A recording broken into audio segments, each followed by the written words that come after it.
YG와 JYP의 책걸상.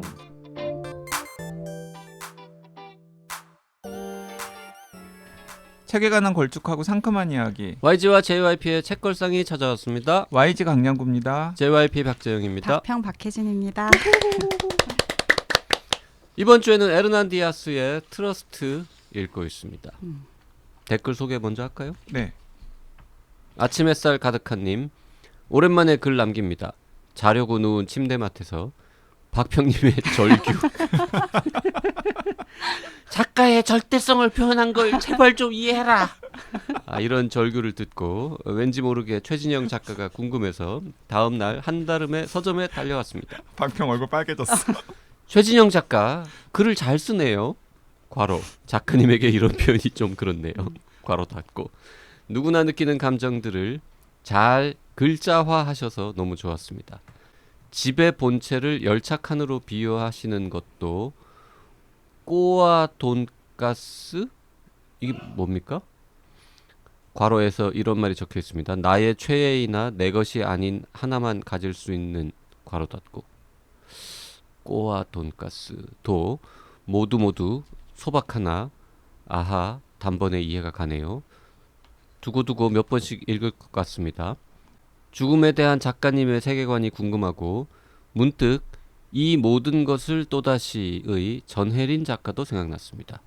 극강의 상대주의 세계에서 절대주의를 추구한다는 구의 증명도 읽어봐야겠습니다. 수학 증명 책인 줄. 박평님을 응원하는 마음에 몇 자 적었네요. 언제든 돌아보면 제자리에 있는 고마운 친구 책걸상 감사하고 JYP, YG 두 분도 응원합니다. JYP, YG 바보 두 분을 응원한다 이런 맥락으로 들리는데요. 그러게요. 네, 플라님께서도 너무 답답하셨나 봐요. 구의 증명이 왜 지금까지 사랑받는지 납득이 안 돼 답답해하시는 YG님께 유튜브에서 구와 숫자들의 창세기를 검색해 보시길 바랍니다. 노래에 달린 댓글들을 보시면 답답함이 좀 풀리실까요? 담이 굴을 먹었다는 진술, 사실 이건 서사를 위한 소설적 장치라고 생각해요.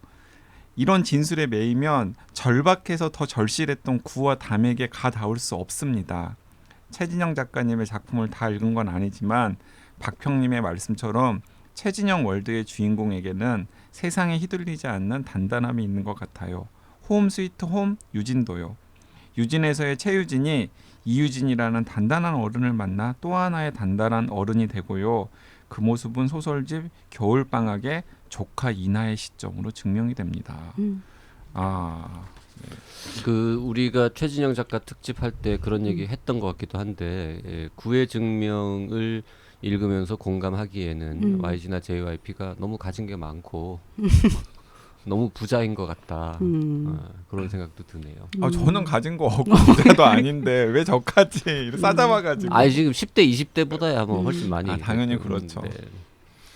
근데 이 말씀 너무 공감이 돼요. 플라님이 하신 얘기. 그 어떤 표현을 딱 그 1대1 우리가 이제 사용하는 그런 언어의 층위에서만 이렇게 해결을 하려 하지 않을 때 더 많은 의미들이 생겨나잖아요. 그때 그럼 그렇게 설명을 해주시지 그랬어요? 지금 생각이 나네요. 그때 당황했던 것 같아요. 얼굴이 빨개졌다고.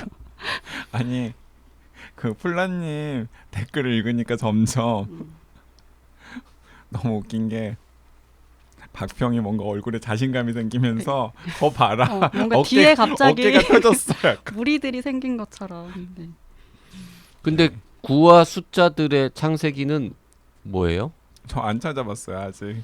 네, 정신 없어가지고 이거 찾아볼게요. 찾아봅시다 뭔지. 네네네. 뭔가 의미가 있으니까 지금 네네네. 권하신 것 같은데.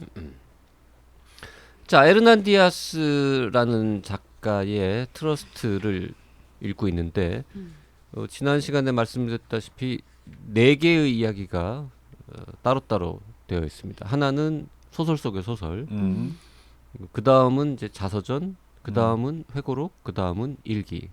뭐 물론 전체가 다 허구이고 다 소설이지만 그 4개의 파트는 각기 다른 사람이 쓴 글로 설정되어 있습니다. 첫 번째 150쪽 정도 되는 소설은 1920년대 월스트리트에서 큰 돈을 번 어느 부부의 이야기. 그리고 그 남자 주인공은 되게 나쁜 놈. 그리고 두 번째 짧은 파트, 짧은 회고록은 그 소설 속 주인공의 모티브가 된 실제 인물이 쓴 회고록. 회고록의 초고. 회고록의 초고. 왜냐면- 쓰다만 회고록. 왜냐하면 그 회고록이 나오기 전에 죽어버렸어요. 아, 그 얘기도 해도 됩니까? 어쨌든 죽으니까. 누구나 죽으니까. 누구나 죽으니까. 이런 무책임한 인간인. 그럼 모든 소설의 주인공 죽는지 안 죽는지 다 말해도 되게? 아 뭐. 그러면 못 들은 걸로 해주세요.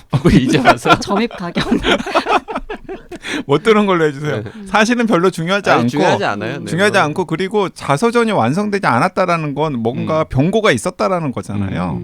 네. 근데 어쨌든 본인 이름으로 쓰인 글이지만 실제로는 대필 작가가 써준 그런 거였죠. 나중에 읽으면 우리가 알게 되지만. 저 놀랄만한 기억력 1936년에 쓰다가 사고가 났어요. 1936년. 그러니까 20년대에 있었던 일에 대해서 네.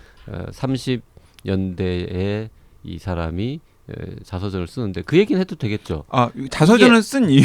회고록을 쓴 이유는 이제 말해도 되잖아요. 네. 이 사람이 쓴 이유는 그 소설이 많이 팔려가지고 이제 나름 유명해졌는데 많이 팔릴까봐. 아 팔릴까봐 많이 팔릴까봐. 네. 이 소설이 어쨌든 나온다고 하는데 여기 이 소설을 읽으면 세상 모든 사람들이 자기 이야기라고 그렇죠. 다 알 법한 지금 상황인데 자기를 완전 개쓰레기로 그려놓았고 이게 사실과 다르기 때문에 난 억울하다. 너무 화가 나는 거. 화가 난다. 근데 보통은 뭐 회고록 자서전 이런 건 보통 나이가 좀 들어서 쓰잖아요. 근데 사실 그렇지 않은 상황에서 지금 자서전 쓰려고 한 거잖아요. 뭐 한 4, 50대 정도? 네, 50대? 그러니까 그 책이 나오고 네, 나서 뭐 네. 긴 시간이 흐르지 않은 상황에서. 그래서 그 일단은 여러 가지 조치들을 하죠. 일단 그 일부의 채권이라고 하는 소설은 도서관에서도 볼 수가 없어요. 이게 지금 읽은 지 한 몇 달 돼서 까먹었는데 이 책을 어떻게 하더라? 판매 금지를 시키려고 뭔가 노력을 하든가요? 아 일단 출판사를 사버려요. 출판사를 사. 맞아. 네, 맞아, 출판사를 사버려요. 그래가지고 그 출판사에서 책을 찍으라 그래요. 그리고 그 책을 유통하지 않고 다 사버려. 자기가 사버려가지고 소각시켜버려. 약간 그런 패턴으로. 그래서 절대로 그 작가의 소설이 뭔가 그러니까 정당하게 찍기는 찍는데 그래서 인세도 조금 작가한테 지급도 되고 그러는데 시중에는 절대로 유통되지 않아서 사람들은 절대 그 책에 다가갈 수 없도록 하는. 근데 그렇게 출판사를 사느니 작가한테 돈을 왕창 주고 이 책을 출간하지 마라. 그러니까 작가가 그 말을 안 들을 수도 있잖아요. 그리고 나서 앞으로 이제 소소한 복수도 하죠. 그 작가의 책을 출간하는 그 모든 뭐 출판사라던가 이런 데 같은 경우는 자기가 해코지를 하겠다라고 다 이렇게 경고를 하고 그래서 그냥 작가 한 명을 그냥 매장하는 그래서 그 나중에 그 회고록 대필을 했던 이 작가는 유명해졌잖아요. 유명해진 다음에 아마 그런 문장이 있었을 것 같은데 문학사의 어디에도 해럴드 배너라는 사람은 존재하지 않는다. 네, 그러니까 완전히 그냥 잊혀진 작가를 그 만들어버린 헤럴드 거죠. 배너는 이제 첫 번째 파트를 쓴 가상의 인물이죠. 네. 그리고 그러니까 첫 번째 파트는 1920년대고 두 번째 회고록은 지금 보니까 38년에 네, 38년 쓰여졌습니다. 그리고 세 번째 파트는 그 81년. 38년도에 회고록을 대필했던 여성이 훌륭한 작가가 훌륭한 돼서 작가가 돼서 나중에 이제 훌륭한 작가가 되었는데 80년대? 81년. 81년도에 다시 그 옛날에 자기가 회고록 대필하던 시절에 있었던 이야기와 지금 현재 이야기를 막 섞어가지고 이제 얘기를 쭉 펼쳐나가는 네. 건데 그러니까 맥락을 좀 설명을 드리면 그 회고록의 주인공인 앤드루 베벨이라고 하는 부자가 사망을 하면서 사실 자식이 없었어요. 그래서 그가 가지고 있었던 저택이라던가 막대한 부 이런 것들이 아주 오랫동안 온갖 친척들이 달려들어가 가지고 약간 상속 분쟁 뭐 이런 것들을 거치면서 오랫동안 소송이 진행이 되다가 결국에는 일단락이 되어가지고 어떤 건 공공 체납이 되고 공공의 기부가 되고 어떤 것들은 뭐 친척들한테 조금씩 뜯어주는 식으로 재산이 분배가 되는데 그 공공의 기부가 된 것 중에 하나가 그 집이 저택이 있었죠. 박물관이 되고 그 저택에 그 뭐 와이프의 감시관 밀드레드의 감시관으로 소장되었던 많은 예술 작품들 같은 것들이 전시가 되는 약간 감식안이라고 네, 발음하신 감시관. 거죠? 네. 네. 감시관을 누가 가지고 들어도 있었던 감시관으로 들리게 발음을 하셨기에 네, 정정합니다. 감시관을 가지고 있었던 그 밀드레드의 밀드레드는 어디 갇혀서 감시받고 이랬던 적은 감식안이 아주 훌륭했던. 네, 감식안이 훌륭했던 그 밀드레드의 그 선택에 따라서 소장되었던 많은 예술 작품들을 전시하는 사설 박물관 같은 것이 되었고 그 사설 박물관 밑에 이 앤드루 베벨이 남긴 문서와 그리고 밀드레드 베벨이 남긴 문서가 분류가 되지 않은 채 그냥 남아 있었던 거죠. 그래서 이 유명한 작가가 된 아이다 파르텐자라고 하는 회고록을 대필했던 사람이 그 저택 박물관에 가서 혹시 내가 그 부부가 남긴 것들을 좀 살펴볼 수 있겠니? 그랬더니 뭐 유명한 작가가 와가지고 살펴본다 그러니까 거기에 있는 사서들이 뭐 언제든지 살펴보시죠 필요한 것들을 그러면서 이제 뒤적거리게 되면서 이런 회고록을 쓰게 된 거죠. 그거 봐, 다 얘기하는 거잖아. 아니 근데 회고록의 내용은 지금 하나도 얘기를 안 하고 있으니까. 다 한 것 같은데 이런 식이면 어쨌든 똑같은 이야기를 첫 번째 파트에 소설 형식으로 쓰여진 그 이야기를 두 번째 회고록에서 한번 뒤집고 세 번째 그 회고록을 대필한 작가의 몇십 년 후에 이야기를 통해서 다시 한번 뒤집어지고 다시 한번 뒤집어주죠. 마지막에 그 주인공의 부인 밀드레드 베벨의 일기를 통해서 한 번 더 뒤집어지는. 그 밀드레드 베벨의 일기를 방금 제가 말씀드렸던 그 과정을 통해서 이제 그러니까 그런 발견하게 얘기까지 된 다 거예요. 하면은 그게 아니 스포일러라는 근데 그 거죠. 내용은 하나도 이야기를 안 저도 하는 그 거니까. 의견에 동감해요. 스포다. 그죠? 이건 스포지. 아 스포예요. 내용은 그럼. 하나도 이야기 안 하는데. 서로 그- 스포 방송 아니, 너무 많이 우리가- 하셔서 스포에 대한 개념 정의가 지금 너무 우리가 회고록에 대한 이야기도 하나도 안 했고. 이 소설은 그렇게 네 개의 파트가 이렇게 뒤집어지면서 반전을 이어지는 야구로 치면은 역전, 재역전, 재재역전으로 이어진다. 이거 자체가 중요한 건데 그거를 다 까발렸죠. 근데 오늘 방송은 못 내보냅니다. 까발렸다는 말. 아니 근데 인터넷 서점에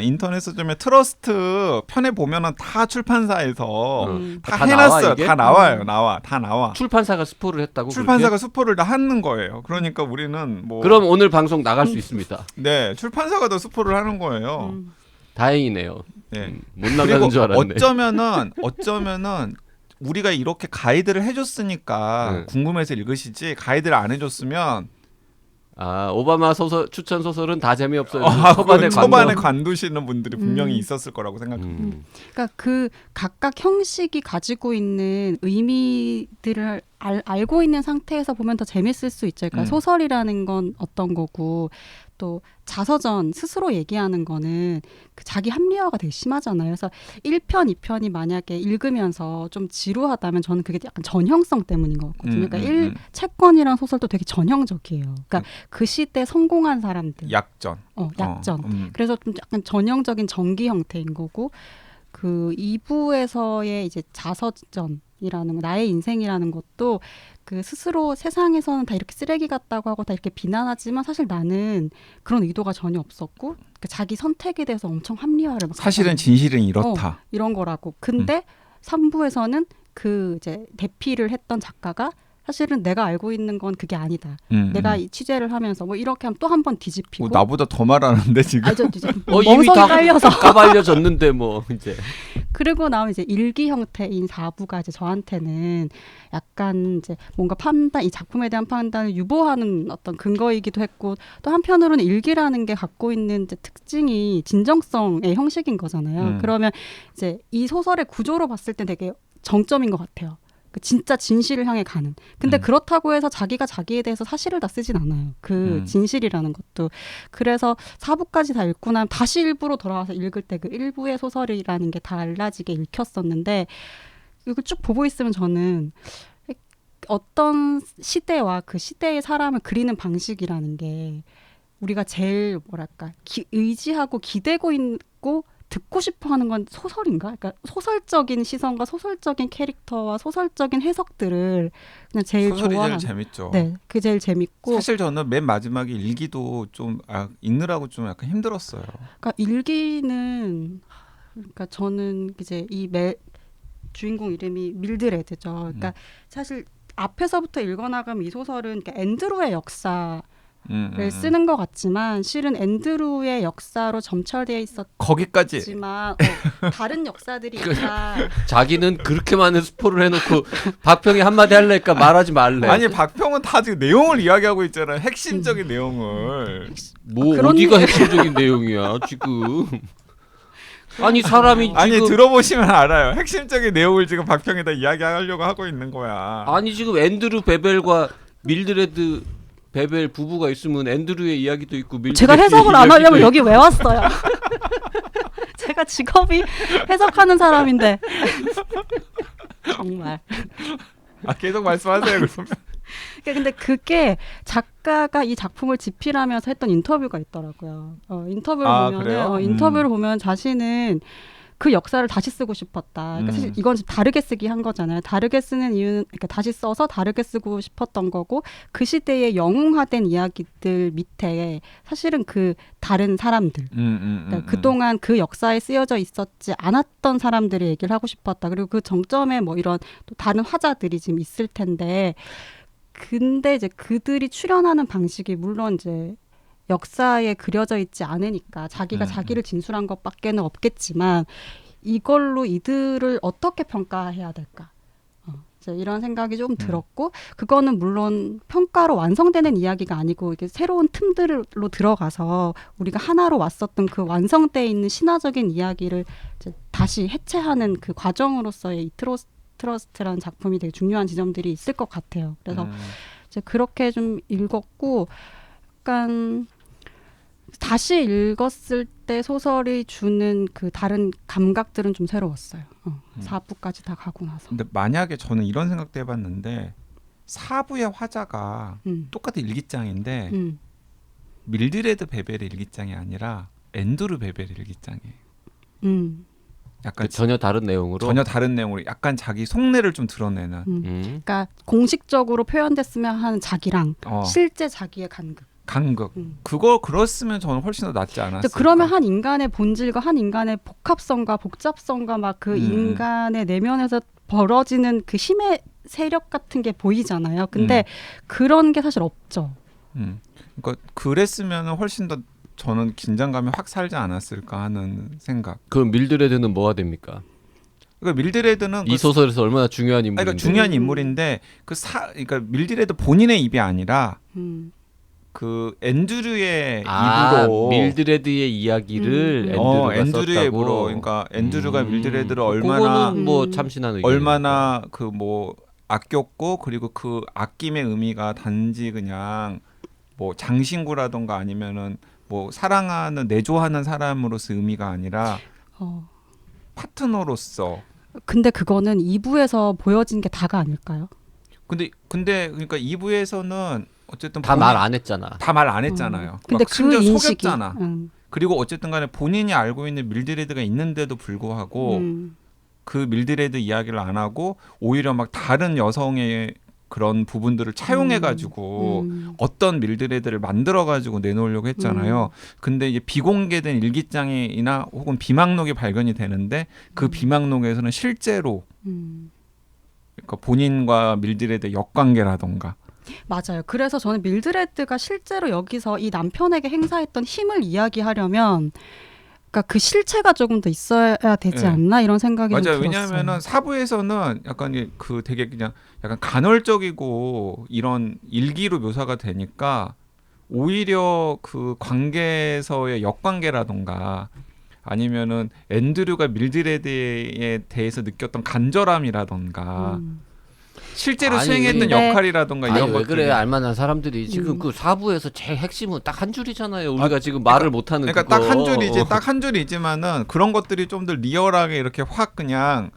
그 앤드류의 시선으로도 한번 밝혀졌으면 훨씬 더 낫지 않았을까 하는 생각도 근데 좀 저희가 들어요. 막 이런 생각을 하는 게 그냥 작가의 의도였을 수 그랬을 있어서 수도 있죠. 네. 뭐, 그 작가는 그 방식을 선택하지 않은 게 음, 네 사람의 화자가 쓴 네 사람이 쓴 글을 쭉 연결해 놓고 이게 똑같은 이야기를 네 명이 각기 다르게 하는 그 상황. 그 아까 장강명 추천사에 나왔듯이 이게 라조몽식 어떤 트릭 요런 형식을 좀 하고 싶었기 때문에 같은 화자의 입으로 두 편의 글을 두 번째와 네 번째에 배치하는 거는 원하지 않았을 것 같아요. 근데 저는 그래서 그걸 궁금했어요. 이게 서로 다른 형식과 서로 다른 화자들로 비슷하거나 혹은 같은 사건들을 지금 전달하는 거잖아요.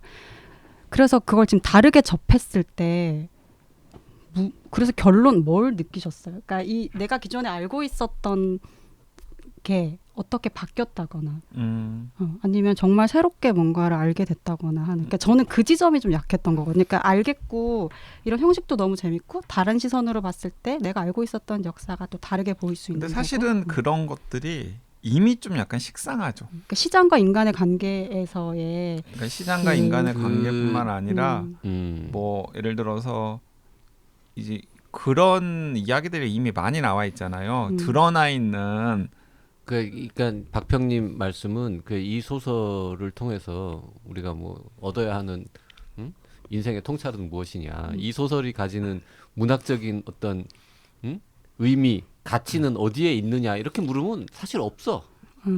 이거는 노벨상 못 타. 어떻게 보면 근데 이거는 특이한 형태의 추리 소설처럼 쓴 거죠. 이걸 보고 추리 소설이라고 말하는 사람이 아무도 없겠지만 약간 미스터리 요소가 있죠. 그러니까 어. 읽으면서 빈틈이 생기니까 점점 첫 번째 보다가 첫 번째는 좀 지루하다가 두 번째 파트에 가서 아 이게 이 첫 번째 얘기가 진실이 아니고 이게 진실이야 했다가 또 세 번째가 나오니까 가만히 있어봐 이게 진실이 계속 바뀌네 결국 진짜 진실은 뭐지 이렇게 찾아가고 마지막에 네 번째 아 이게 진실이었어라고 이제 결론 내는 뭐 요런 재미가 있는 거지. 그러니까 사실 그 정말 막 극과 극으로 갈려요. 그 구매자 평 같은 것들을 봐도 이게 뭐 시장에서 되게 성공한 소설은 아니잖아요. 어쨌든 구매해가지고 평 쓰신 분들 뭐 예를 들어 가장 우리나라 시장에서는 별로 성공 못했어요. 네 예를 들어서 외국에는 꽤 많이 팔린 모양인데 34개국의 번역 출간. 그러니까 외국에서는 성공한 거지. 워낙에 이제 그 일단 문학 독자들의 숫자도 많을 뿐만 아니라 굉장히 많은 추천 도서로 올랐기 때문에 뭐 읽었는데 우리나라에서는 그다지 재미를 보지 못했는데 뭐 예를 들면 이런 평, 뭐 구성이 흥미롭다는 건 인정. 하지만 결국 소설을 읽는 이유는 재미인데 이 점에서 이 책은 재미가 없다. 다음 페이지가 궁금하지 않다. 왜 주목을 받았는지 일반 독자인 나는 이해할 수 없다. 뭐 이런 평이 있는가 하면은 점입가경 너무 재밌게 읽었다. 역사의 어둠을 깊게 타고 내려가는 소설. 자본주의는 어떻게 인간을 속이고 누구의 행적을 지우고 있는지 이런 소설이 재미가 없다면 그저 타인에게 관심이 없다는 뜻이다. 아 두 분이 싸우는 거예요 지금 두 분이 댓글로? 심지어는 일반 독자에 불과한 나도 재밌게 읽었다. 너무 찰지네요. 그 라임이 막 딱딱. 네네네. 그러니까 내가 보기에는 앞에 분이 쓴 댓글을 보고서 재밌게 읽으신 분이 반론을 쓴 거야. 아 추가 반론 없습니까?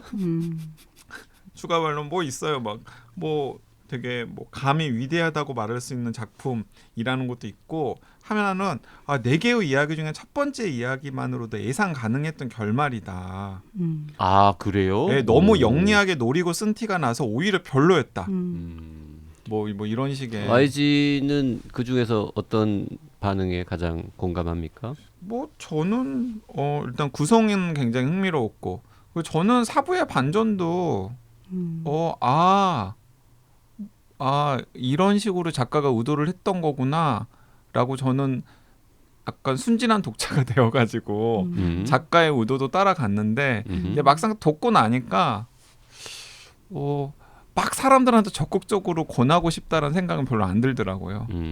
근데 이제 마침 JYP도 비슷한 시점에 같이 읽고서 추천을 하길래 JYP는 좀 재밌게 읽었나 보네. 그러면서 한번 박평한테도 권해가지고 같이 읽어볼 만은 하겠다라는 생각은 들었는데 막 그냥 제가 막 나서가지고 다른 사람들한테 권하고 싶다는 생각은 안 드는 정도의 소설. 그 저는 이제 솔직히 이거 보면서 이 부자 아저씨하고 이 젊은 여성 대필 작가하고 사이에 뭔가 또 다른 종류의 어떤 이벤트, 이런 썸, 뭐 하여튼 뭐 썸이든 뭐가 됐든 간에 뭔가 하여튼 사건이 있을 거라는 예상을 하면서 읽었는데 그거는 예상을 빗나가더라고요. 근데 그러기에는 그 3부의 분량이 너무 길지 않아서 3부도 길죠. 어, 2부가 3부 길죠. 네. 4부가 아주 짧고. 하지만은 뭐 그건 진짜 또 독자적인 소설에 또 독자적인 짠 하나의 소설이 필요한 그런 설정이기 때문에 이런 식이면 5부도 추가로 쓸 수 있지 않겠습니까? 다른 사람의 시선으로. 가령 그 유명한 작가가 된 세 번째 그 작가의 회고 아니 작가의 비망록 사건을 쓴 작가의 채권을 비망. 쓴 작가의 비망록 아니면 아이다 파르텐자의 책을 내준 편집자 뭐 이런 사람이 들어온다. 뭐 거의 뒷담화로 이렇게 연결되고 있는. 근데 저는 이제 결국 그런 식으로 계속 물고 나가면은 끝이 없는. 세상에 진짜 아주 객관적인 진실은 존재하지 않는다 뭐 이런 결론이 나겠죠. 트러스트 2 나오나요? 근데 그러니까 저도 재밌게 읽었다고 말할 수는 없지만 이렇게 읽으면서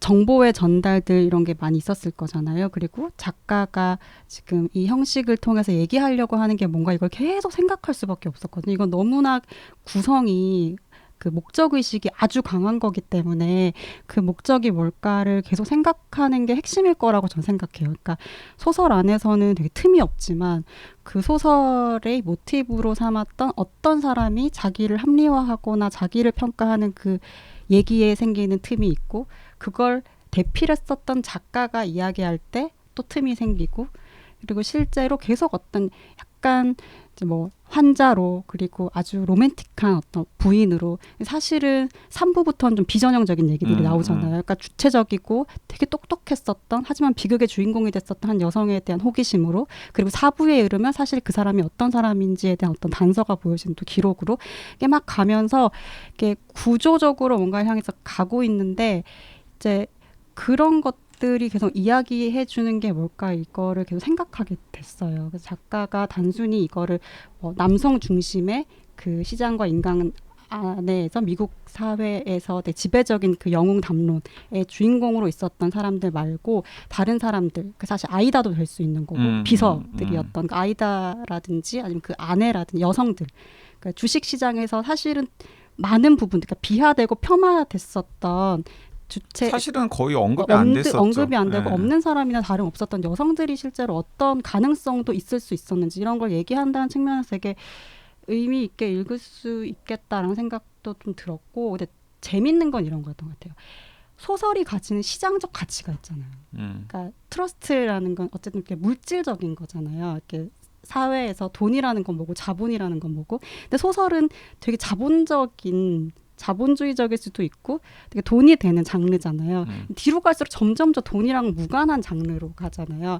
근데 그 무관한 장르로 가면서 독자들은 그 진실에 그 의존하는 것이 어떻게 바뀌어가는지 그 글의 장르에 따라서 뭐 이런 것들을 좀 비교하면서 읽는 재미가 좀 있어서 그런 측면에서 보면 이 구조를 또 다른 방식으로 또 좀 즐길 수 있겠다 이런 생각도 들더라고요. 저는 그래서 약간 이것도 좀 재밌는 말장난 같더라고요. 제목이 트러스트인데 트러스트는 이제 일반적인 의미에서는 신뢰인데 하나는 진짜 강고한 독점적인 어떤 경제 지배 체제를 의미하는 것도 트러스트라고 하잖아요.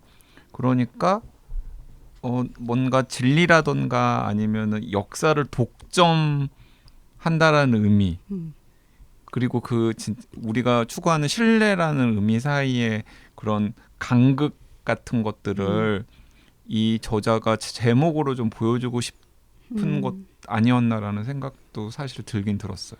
뭐 당연히 그랬겠죠. 네. 그 뭐 더 자세한 얘기를 할 수는 없지만 그 3부에 이제 대필 작가의 회고록 부분에는 또 다른 등장인물들이 몇 명 나오잖아요. 네, 그 이탈리아 남자친구나. 이민자 출신의 아나키스트와 그 유명한 신문 기자를 꿈꾸는 전 남자친구. 전 남자친구 그리고 네. 그 아나키스트는 이제 아버지. 네. 사실 뭐 그 부분에 그 FBI도 나오고 하는 그 부분도 네. 나름 또 재미있게. 그러니까 사실 삼부 그래서 그 재밌었어요. 3부만 이렇게 빼가지고 약간 소설로 확장을 해도 그러니까 3부부터 전 모르는 얘기였어요. 그러니까 2부까지는 뭔가 알고 있는 얘기에 대한 코멘트 같은 느낌이거나 부록 같은 거였다면 3부부터는 진짜 어떻게 보면은 3부부터 저한테는 소설이었어요. 그리고 3부가 그렇다 보니까 3부의 그 대필 작가 나중에 작가로 성공한 대필 작가에게 많은 감정이입을 하게 되죠 독자들이. 그러니까 굳이 따지자면 1부가 좀 지루했는데 2부에서 이게 뭐지 이러면서 이제 잠깐 어라 이러면서 그 앞에 1부가 이게 그게 진짜가 아닌가벼 이러고는 짧으니까 2부는 대충 넘어가고 나면 3부부터는 되게 흥미진진한 우리가 좀 흔히 보던 스타일의 소설이 쫙 나오고 마지막에 아주 짧은 4부에서 그것도 사실은 100% 진실이 아니야 하면서 한 번 더 반전을 탁 치면서 끝나는 이런 형태입니다. 그래서 제가 솔직히 아까도 말했지만 1부 읽을 때는 그래 오바마 추천 소설이 다 그렇지 뭐 이렇게 보다가 한 3부쯤 가서부터는 상당히 오 재밌는데 이러고 신나게 잘 읽었던 그런 책입니다. 여러분들이 이런 톤의 방송을 들으시고 몇 분이나 이 책을 사실지 모르겠지만 궁금증 유발은 확실히 한 것 같죠? 네. 그러니까 한번 도서관에서라도 한번 훑어보세요. 그러면은 좀 약간 색다른 소설 읽는 재미는 분명히 느낄 수 있습니다. 그러니까 뭐 미국은 상대적으로 비교적 그래도 익숙한 외국이긴 하지만 외국을 무대로 하는 그리고 지금하고는 시대가 상당히 다른 배경을 가진 소설을 원래 읽는 거를 싫어하고 좀 재미없어 하시는 분은 이거 100% 재미없습니다. 하지만 뭐 1920년대 30년대 혹은 80년대쯤에 미국 사회를 배경으로 하는 우리가 잘 모르는 단어들도 많이 나오는 소설도 평소에 즐겨 읽으시는 분이라면 이건 상당히 또 재밌게 보실 수도 있겠다. 그런 생각을 합니다.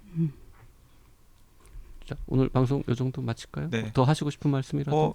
몇 분이나 재밌게 읽으실지 모르겠지만 읽고 후기 남겨주시면 그것도 또 소개하면서 그렇게 저 풀 죽은 목소리로 그러니까요. 하면은 정말 재미없다는 네. 못다한 이야기 느낌인데. 코멘트 하겠습니다. 아니 저는 아까 제가 말씀드렸잖아요. 어깨 좀 더 이렇게 올리시고 얘기를 아니 재밌었다고 왜 말을 못해?